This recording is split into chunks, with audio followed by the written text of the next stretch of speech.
live from the iBeacon experience days. What we're trying to do here during 2 days is see what are the possibilities of those beacons, and we have all sorts of people we talk to about a variety of aspects of society, so to say. Paul is one of the organizers here, and he can always help us a little bit in what is possible, what isn't possible, etc., and of course bring his own ideas in. So who are you and what are you doing? My name is Marjan Schrama. I'm working as a cluster manager, tourism and conferences for the Amsterdam Economic Board.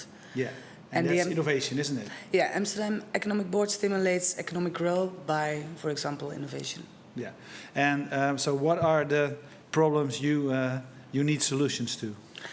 Well, in Amsterdam, we're going to expect a big amount of growth of tourists. So if you look at the numbers, they think that from now on, every year, the amount of tourists will grow by 3% every year.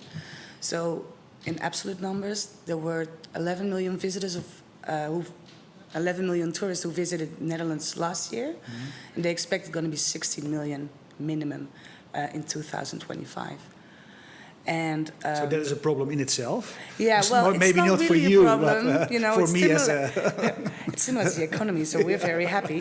No, but and Amsterdam is always a must-see. Yeah. And we think within the economic board we look at maybe smart solutions can help us so the city don't feel that busy with so many amount of people, because more people will live in the city, more people will visit the city. And we think more companies will, start a company in the city as well. Yeah. And for who doesn't know, you mean a smart city. So how can technology help us do stuff? Yeah. Yeah. Exactly. And okay, that's what you're looking at. So what sort of solutions do you think of? Well, at the moment we're thinking of we have some museums in Amsterdam. And there are rows in front of the museum as well. And what I hear from friends, how is it possible that every time I pass the Anne Frank house, there's a huge line from 9 in the morning till 9 in the evening. Isn't it? Yeah, it's incredible. I've never been there in my whole life. No, me neither, because of the line. And then we started thinking, okay, we cannot make the Anne Frank house bigger because that's just the house she lived in. Yeah. But maybe we can make an experience off the line. So when you stand there, you can already prepare yourself on the visit. Maybe purchase something in the shop, I don't know, or have a sort of preview. Yeah. The other thing is maybe we can let the line disappear by, say to people, you are number 11. So you have half an hour before you can enter the museum. Just walk around the area, so you can stimulate the local economy over there as well. You get a push message as soon as it says, "Hey, within 5 minutes you can enter, and there's no line." So that's the kind of things. Yeah. Well, one of the things we're thinking about. Yeah, so Paul, if we are brainstorming, what comes up in your mind now? If we need to have more tourists in this city without noticing. Yeah, I can see an easy way to distribute the traffic more evenly among the city points of interest that have to do with a specific attraction like the Anne Frank house, because there are a lot of points of interest in the city that have historical value in context of Anne Frank and her life here. I can definitely see the possibility where you could have an app, and there is an Anne Frank app, that you could have a ticketing system that registers via iBeacon, again, the time that you arrived, give you a time signature, and then give you a number in a line or a queue, and then says, okay, you have approximately 20 minutes. Did you know that 2 blocks away from here there is a statue of Anne Frank, or there's another statue that's interesting to look at, or there's a bookstore that she used to go to, which I know is in my neighborhood. There's a bookstore that her father bought her first diary. So there's a lot of opportunities there to create more relevant location experiences. Yeah. And to spread the tourists. And to spread, not just to keep the tourists within, let's say the canals. Yeah. Because there are so many more things to see in Amsterdam than just the canal area, I think. And you do events as well. You said, I think, events is one of the parts you look at. Was it in your title? No, conferences. And, conferences. So IBC, stuff like IBC. IBC. Yeah. Well, that's a lot. Brings a lot of people, of course, in the. And so is say your main, of course, like you said, it's good that we have more brings more economic value to the city. But is the biggest problem, say, people on the streets? So, well, I don't think it's a problem yet. Because it feels a bit like you see it as a problem. Well, it's not really a problem yet. Yeah. But Amsterdam is known of a nice area where you can live, work, and recreate. That's like the balance, that's why people like to come here, like to live here, like to work here. And if we look, not at the moment, but within a few years, and we don't do anything now, there's a big possibility that balance will, be an imbalance. Yeah. So that people, maybe don't like to live here anymore. So actually, we look at the livability of the city, and that's fine now. But what's going to happen when a lot of people, going to move to live in or around Amsterdam, urbanization? Yeah. What's going to happen when more tourists will visit Europe? I mean, if you look, last year 1 billion people traveled around the world, just all over the world, and within 15 years it's going to be doubled. So it's not only an Amsterdam problem; it's actually whole Europe. If I just look at Europe, European problem as well. Yeah, but then always it's for certain areas because everyone goes to the same, exactly. same places. Yeah. I'm also, one of the people that I talk to are the people in Siena, Italy. They have specific problems about what they call hit-and-run tourism. It's this very small city. There's 50,000 people within the city walls of Siena, but they have very few overnight visitors. I mean, they have much more capacity to have overnight visitors. What they have is they have people coming in busloads of people. They come in, walk around the city, take some photographs, say, "Oh, there's the Domu. Oh, there's the da-da-da-da," and then they go somewhere else. Yeah. So their challenges are based on keeping people in instead of distributing them out. But I see that they're facing similar problems because I think at the moment they have 5.5 million visitors a year, but it's just skyrocketing. It's going up and up and up and up because of the accessibility of cheap transportation globally. Yeah. It creates many challenges for municipalities across the world. Paul, is talking about the iBeacon technology, of course, it has the strength of it is, for example, that it's doesn't use a lot of energy, so you can you don't need batteries and stuff like that, and then it gives those signals in a certain, so it's more precise, etc. But how do you see that in the future? Because the limit is as well that it's the strength is that you can do things really local. The limit is that is say it can only reach like 50 meters or 100 meters. Will we have beacons in the future that just reach a couple of kilometers, or what do you see happening there? Because aren't you frustrated about this limit as well yourself, working with this stuff? I'm not. No, because I mean, what you can do. I mean, I know that very recently, within the last 2 months, there is a beacon. It's not a beacon. It's a Bluetooth low energy device that can send a signal up to 250 meters. So I mean, that's a big difference, and I know that you can create relays. We work on mesh networks as well, so that then you can have beacons sort of relaying signals through a mesh network of iPhones, using iPhones as a beacon, and to enable the relaying of signals. Yeah, so you make a network of the beacons. Yeah, and that's one of the things we're proposing to Siena, because they have a very difficult infrastructure within their city walls because of LTE networks not being able to penetrate thick walls, and they have all these little narrow streets. But everybody has a cell phone or a smartphone. Yeah. So if you create mesh networks that then relay signals and enable signal capacity throughout the city streets, then you can create a sort of a new sort of crowdsourced network. Yeah. Problem is then it runs down people's battery life, and people don't like it when you run down their battery life. No. So, but technology moves quite quickly, and so things adapt, and technology moves quite quickly.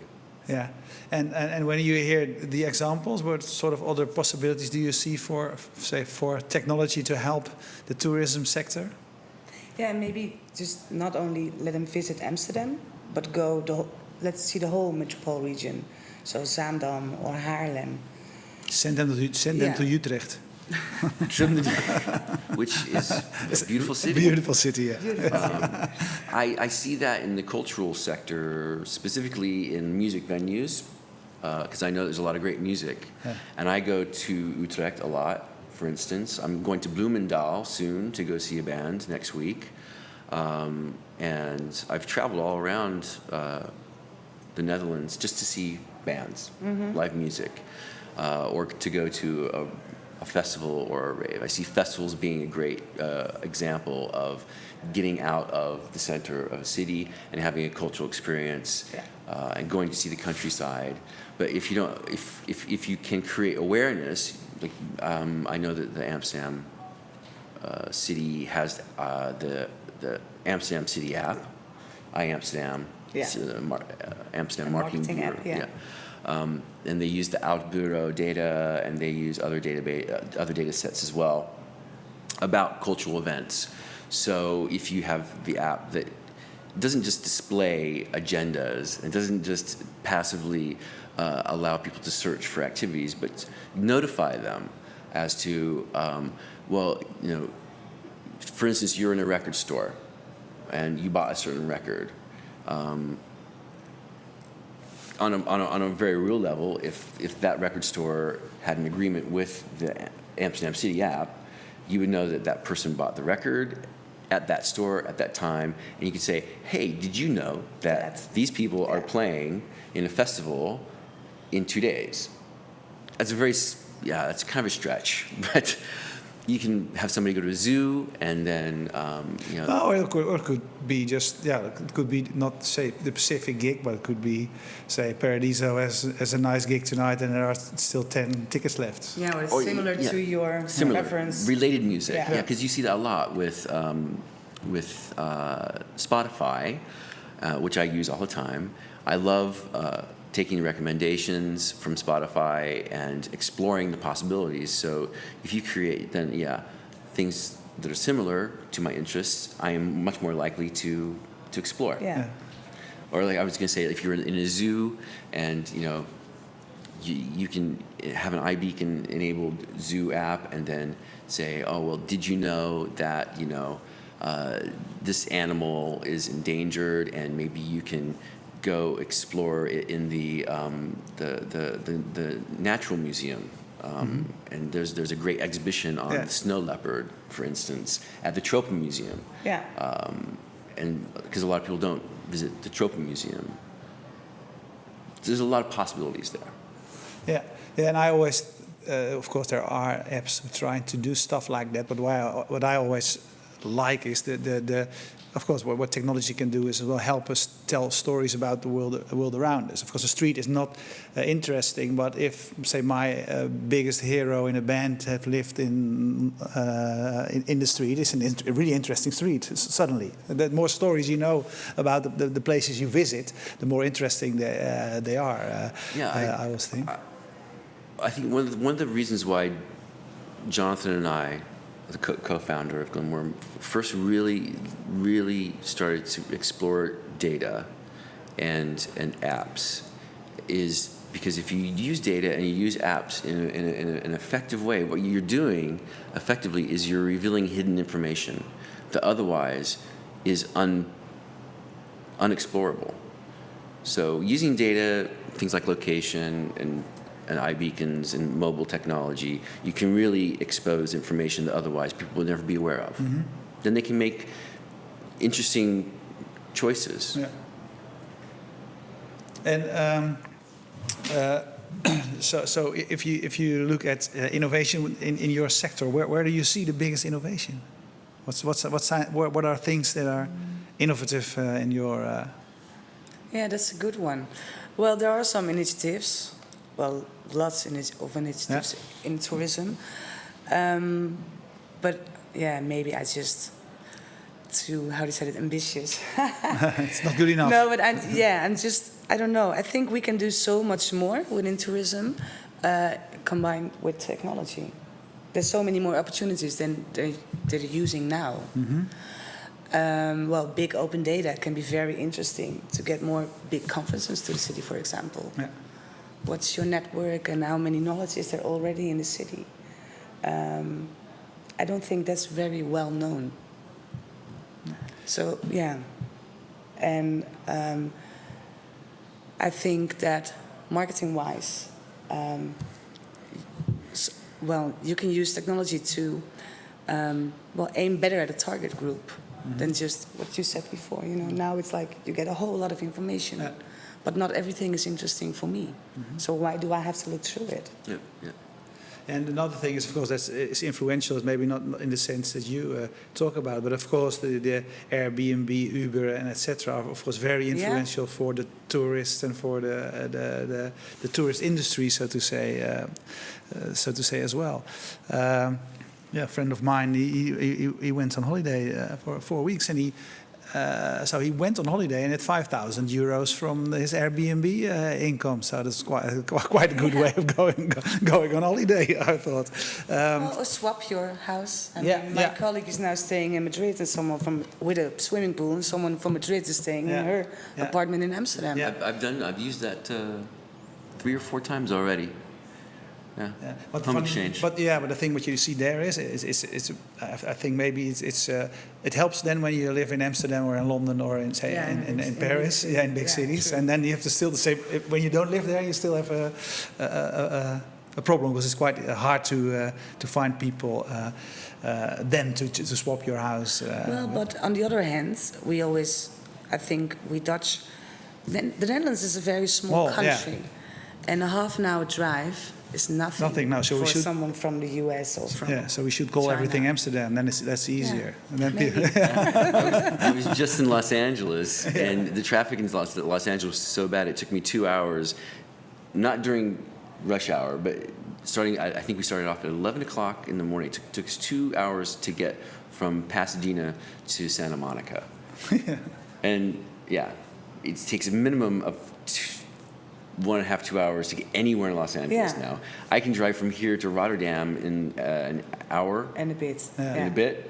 Yeah, in Utrecht is 20 minutes by train. I live near Amstel station, so it's true. But that's why I say if you call it this, of course that's why what people do. Within the board, the Amsterdam Economic Board, we always talk about the metropole region Amsterdam, and that's from Lelystad to IJmuiden and Zaandam, Hoofddorp. Yeah. So it's a bigger area than just Amsterdam.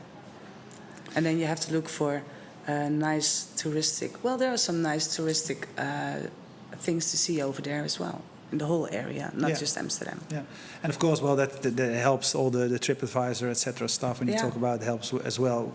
But it hinders as well. For example, Brouwerij het Ei. Seems to be very popular in all the apps worldwide. So that's one big tourist place now. So that's just the other side of the. It used to be a lot less touristic. When you look at it now, so that's the other side of the coin. Okay, thank you very much. Yeah, you're welcome. Thank you. Yeah, thank you.